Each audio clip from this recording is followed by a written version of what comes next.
Hello everyone, welcome to judiciary by PW. I am Shri Srivastava और आज के इस पर्टिकुलर सेशन में हम डिस्कस करने वाले हैं एक रीसेंट केस लॉ जो एक बहुत ही इंपॉर्टेंट पॉइंट पे आया है। नाउ यहाँ पे ऑनरेबल सुप्रीम कोर्ट का ये कहना है कि जिनके खिलाफ झूठे केस हो जाते हैं या फिर झूठी कन्विक्शन हो जाती है और बाद में वो मामला जब सुप्रीम कोर्ट पहुंचता है तो सुप्रीम कोर्ट उनको बाइज्जत बरी कर देता है, तो जितने दौरान वो जेल में रहे उसमें तो उनकी सारी रेप्यूटेशन चली गई, जमीन जायदाद बिक गई, उनका घर परिवार बर्बाद हो गया। उसका क्या क्या यहाँ पे स्टेट को कोई कंपनसेशन देना चाहिए उन व्यक्तियों को जिन्होंने सालों साल जेल में काटे, सिर्फ झूठे केस में या फिर झूठे कन्विक्शन में। अब इस पे सुप्रीम कोर्ट ने बेसिकली जो है राय मांगी है एडवोकेट जनरल और अटॉर्नी जनरल ऑफ इंडिया से कि भाई आप हमारी मदद करें और हम इस पे कोई गाइडलाइंस बनाएं जिससे हम स्टेट जो है वो मुआवजा दे लोगों को, अगर कंपनसेशन दे लोगों को, अगर उनको झूठे केस में कई साल अपने जेल में बिताने पड़ रहे हैं। समवेयर और दी अदर उनका फंडामेंटल राइट तो वॉयलेट हो रहा है। आज के इस पर्टिकुलर सेशन में हम डिस्कस करने वाले हैं ये रीसेंट केस लॉ, जहां पे ऑनरेबल सुप्रीम कोर्ट के सामने तीन केसेस आए अलग अलग स्टेट के, जहां पे बात यही थी कि झूठे केस और झूठी कन्विक्शन में उन्होंने सालों जेल में बर्बाद किए और उनकी जिंदगी वहां से निकलने के बाद, जेल से निकलने के बाद, बाइज्जत बरी होने के बाद बर्बाद हो गई। आज के इस पर्टिकुलर सेशन में हम डिस्कस करेंगे इस रीसेंट केस लॉ को। But before I start with the session, अगर आप मुझसे अभी तक टेलीग्राम पे कनेक्ट नहीं हुए हैं तो what are you waiting for? जल्दी से जाके मेरा नाम सर्च करें और आप मुझसे कनेक्ट कर सकते हैं टेलीग्राम पे। कोई भी डाउट है तो आप मुझे रीच आउट कर सकते हैं। मेरी क्लास की अपडेट, नोटिफिकेशन, कंटेंट, ये सारी चीजें आपको टेलीग्राम पे मिल जाएंगी। आपको सर्च करना है श्रीमी श्रीवास्तव। अगर आप किसी भी स्टेट की तैयारी कर रहे हैं, जुडिशरी एग्जामिनेशन की या फिर मल्टीपल स्टेट्स की एपीओ एग्जामिनेशन की तैयारी कर रहे हैं, तो वी हैव अभियोजन 2.2 फाउंडेशन बैच, नीति foundation batch and various states के एपीओ बैचेस भी हैं, क्रैश कोर्स। इन सब की जानकारी आपको पीडब्ल्यू के ऐप में मिल जाएगी, तो please go and check PW app for further information. Now supreme court ने बेसिकली रिसेंटली डिसाइड किया कि हमको जब भी सवाल ऐसा उठेगा कि भाई किसी पर्सन को गलत तरीके से कन्विक्ट किया जा रहा है या किसी पर्सन को झूठे केस में फंसाया जा रहा है जिसमें वो बहुत साल अपने बिता दे रहा है कोर्ट में, और जब बाइज्जत बरी होकर निकल रहा है तो उसके हाथ में कुछ नहीं लग रहा, उसके हाथ में सिर्फ आ रहा है नुकसान। उसकी जिंदगी बर्बाद हो रही है, उसके परिवार बर्बाद हो रहे हैं, उसकी फैमिली, उसके बच्चे, सब कुछ बर्बाद हो रहा है, गरीबी में चले गए हैं। तो ऐसे तीन केसेस सुप्रीम कोर्ट में आए बैक टू बैक, और इन सारे केसेस को क्लब करके सुप्रीम कोर्ट ने फाइनली डिसाइड किया कि वो बेसिकली एग्जामिन करेंगे क्वेश्चन कि क्या हमें इंडिविजुअल जिनको गलत तरीके से अरेस्ट कर लिया जाता है, प्रोसिक्यूट किया जाता है और कन्विक्ट किया जाता है, कि उनको कंपनसेशन दिलवाना चाहिए हमें स्टेट की तरफ से। नाउ यहाँ पे कोर्ट ने कहा कि भाई बहुत साल जेल में बिताने के बाद जब एक व्यक्ति बाइज्जत बरी होता है, तो वो बेशक बाइज्जत बरी हो रहा है एपेक्स कोर्ट से, ऑनरेबल सुप्रीम कोर्ट से, लेकिन इन पिछले कुछ सालों में जब वो जेल में बंद था तो उसका पूरा जो लाइवलीहुड है वो डिस्टर्ब हो गया है। अब बहुत सारे केसेस आए, यहाँ पे तीन केसेस को क्लब किया गया है। तो यहाँ पे जो है बेसिकली डिवीजन बेंच ने असिस्टेंस मांगा है अटॉर्नी जनरल ऑफ इंडिया से और एडवोकेट जनरल से भी कि भाई इस केस में हमारी आप हेल्प करें, इस इशू को एडजुडिकेट करने में आप हमारी हेल्प करें, नोटिंग दैट कि जो ये मैटर है it has far reaching implications. क्योंकि अगर आप इंडिया का कन्विक्शन रेट देखें तो इंडिया का जो कन्विक्शन रेट है that is barely 54%, and that is why it is important to address this question कि क्या हमें इंडिविजुअल को जिनका गलत केस में फंसाया गया है, जिन्हें पुलिस द्वारा या फिर झूठा केस किया, झूठा कन्विक्शन हो गया, बाद में बाइज्जत बरी किया गया, तो क्या स्टेट को कोई उन्हें कंपनसेशन देनी चाहिए? अब यहाँ पे एक मैटर था कि एक इंसान जो है वो 12 साल जेल में रहा सिर्फ फर्जी एविडेंस पे। यानी कि पुलिस वाले ने केस बनाया, फर्जी केस बनाया, फर्जी एविडेंस दिए और उसके बेसिस पे ट्रायल कोर्ट ने, हाई कोर्ट ने उन्हें कन्विक्ट कर दिया। जब मामला बहुत सालों बाद सुप्रीम कोर्ट पहुंचा तो सुप्रीम कोर्ट ने कहा ओह, यहाँ तो लैक ऑफ एविडेंस है, यहाँ तो ये जो एविडेंस है वो फैब्रिकेटेड एविडेंस है। सुप्रीम कोर्ट ने कहा ये तो बेतुका केस है, ये तो बिल्कुल झूठा केस है, और फिर बाइज्जत बरी किया। लेकिन उन्होंने तो अपने 10 से 12 साल जेल में बिता दिए। उस दौरान उनकी फैमिली में क्या गुजरी।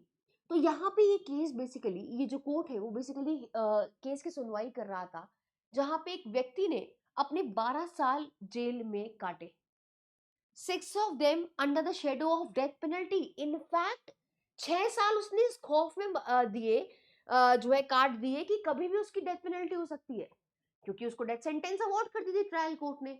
तो 6 साल तो उसने इस खौफ में काट दिए कि यार मेरे को तो आज नहीं कल फांसी लग जाएगी। And rest of the 6 years जो है उसने जेल में नॉर्मली काटे as a convicted person. But वो कन्विक्टेड था नहीं एपेक्स कोर्ट द्वारा, वो सिर्फ लोअर कोर्ट द्वारा कन्विक्टेड था।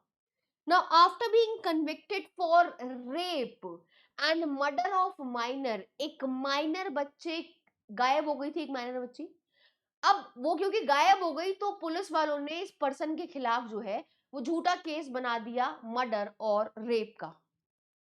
His conviction was overturned by Honorable Supreme Court early this year.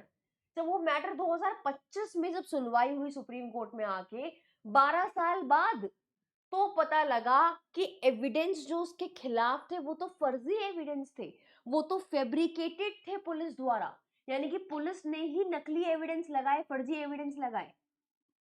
Assisted by a square circle clinic of NALSAR university Hyderabad, petitioner approach करता है एपेक्स कोर्ट को।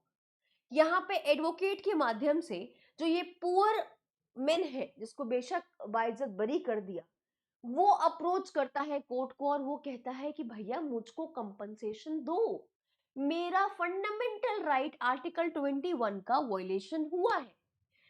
उसको 2013 में अरेस्ट किया था, डेथ सेंटेंस पास कर दी थी बाय थाने trial court in the year 2019 and 2025 में आके उसको एक्विट कर दिया।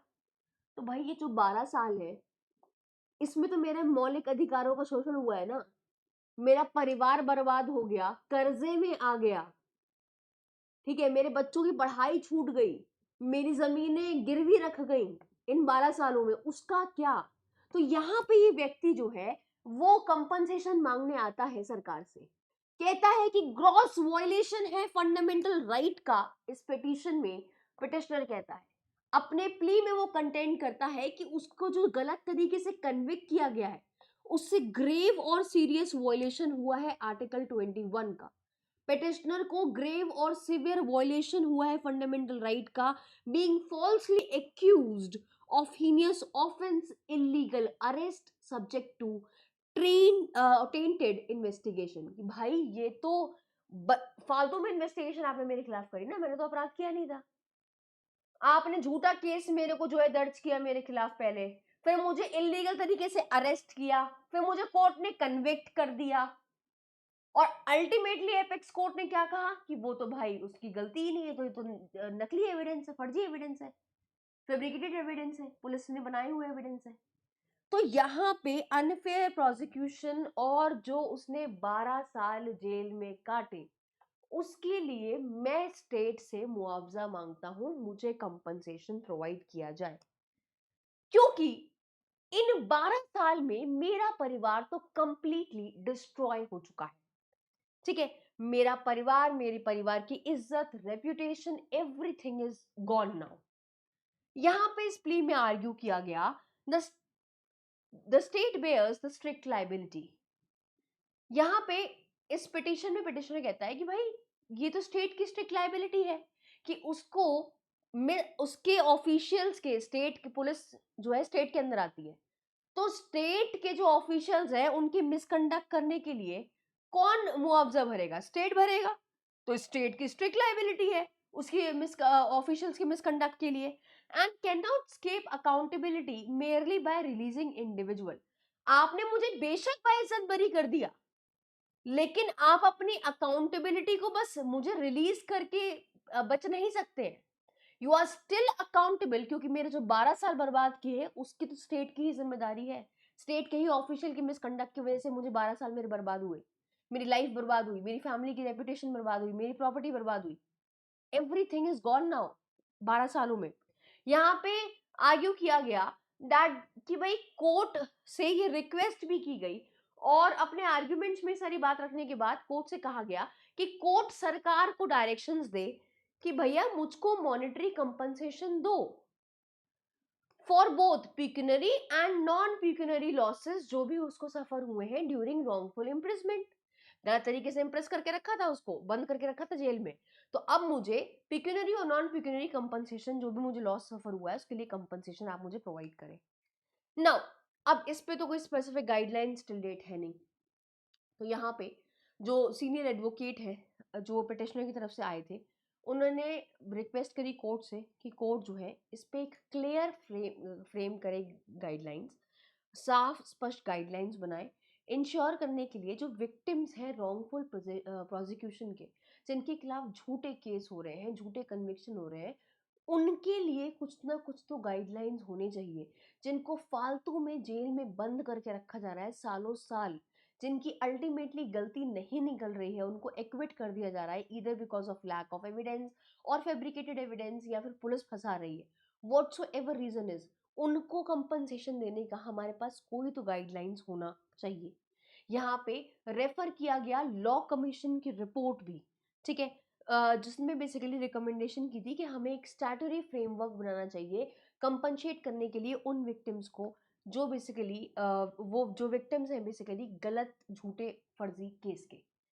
Now mayor release of the person who spent years behind bar for no fault of his is not justice। अब जिन्होंने अपनी सालों साल गुजार दिए सलाखों के पीछे, ठीक है, सिर्फ उनको रिलीज करने से उनके साथ न्याय नहीं होगा। यहाँ पे एडवोकेट ने ऐड किया कि अगर आपको फर्जी चार्जेस लगा के, फैब्रिकेटेड बनावटी चार्जेस लगाकर, झूठे आरोप लगाकर अगर आपको जेल में बंद किया है, तो it amounts to the violation of right to life and personal liberty, और उसका कंपनसेशन तो स्टेट को देना चाहिए, ठीक है। तो यहाँ पे सिमिलर पिटिशंस, ये तो आपके थाने की थी, महाराष्ट्र की थी, फिर तमिलनाडु का भी एक केस है, उत्तर प्रदेश का भी एक केस है, जहाँ पे सिमिलरली लोगों ने बहुत साल जेल में काटे और बाद में बाइज्जत बरी कर दिया। तो वो भी कंपनसेशन जो है कोर्ट से मांग रहे हैं कि भाई स्टेट को डायरेक्ट करो कि हमें कंपनसेशन दे। तो इन सब की केसेस को क्लब कर दिया गया। तो बेंच ने नोट किया कि दो सिमिलर पिटिशंस थी जहाँ पे रॉन्गफुल प्रोसिक्यूशन के लिए कंपनसेशन मांगा जा रहा था, वो भी बेसिकली पेंडिंग थी, उसको यहाँ पे कम जो है क्लब कर दिया, और अब क्लब करके इसको एडजुडिकेट किया जाएगा। इस केस का outcome would mark a major step towards establishing a legal framework for compensating individuals जिनको wrongfully prosecute किया जाता है, deprive किया जाता है उनकी liberty से। An issue has been has an issue that has long been recognized but never formally addressed in Indian law। अब इस इशू को, ये प्रॉब्लम तो कई बार उठा है, कई बार ये मसला उठता है और आगे भी उठेगा, लेकिन हमारे पास अभी कोई फॉर्मल लॉ नहीं है उस पे, ठीक है, कोई स्पेसिफिक जो है लीगल फ्रेमवर्क नहीं है। तो इसकी डिमांड करी गई है इस पर्टिकुलर केस में, और सुप्रीम कोर्ट बेसिकली डायरेक्शन बनाएंगे, जिसके लिए उन्होंने हेल्प मांगी है advocate general, attorney general of India से, कि भाई आप हमें हेल्प करें, एडजुडिकेट करें इस इशू पे। So this was the case, and दोबारा इस केस की सुनवाई होगी around in the month of November, late 25 नवंबर के लगभग यहाँ पे सुनवाई होगी। लेट्स सी कि क्या गाइडलाइंस फ्रेम करती है supreme court in respect of compensation जो प्रोवाइड करना चाहिए उन लोगों को जिन्होंने सालों अपनी जिंदगी बर्बाद करी बेवजह, जो बेगुनाह थे। सो दिस वाज द केस। अगर आप मुझसे अभी तक टेलीग्राम पे कनेक्ट नहीं हुए हैं तो what are you waiting for, जल्दी से जाके आप मेरा नाम सर्च करें और मुझसे कनेक्ट कर सकते हैं टेलीग्राम पे। मेरी क्लास के अपडेट, नोटिफिकेशन, कंटेंट, ये सारी चीज़ें आपको मिल जाएंगी टेलीग्राम पे। आपको सर्च करना है श्रीमी श्रीवास्तव। और अगर आप किसी भी स्टेट की तैयारी कर रहे हैं जुडिशरी एग्जामिनेशन की, तो we have Niti foundation batch, then we have Abhiyojan 2.0 जो वेरियस मल्टीपल एपीयू एग्जाम्स की तैयारी कराता है, and then we have specific states के एपीयू बैचेस ऑल्सो। आप ये चेकआउट कर सकते हैं पीडब्ल्यू के ऐप में, आपको सारी इन्फॉर्मेशन मिलेगी वहीं पे। So this was all from my end in today's session, and for more legal updates, stay tuned to Judiciary by PW. Thank you.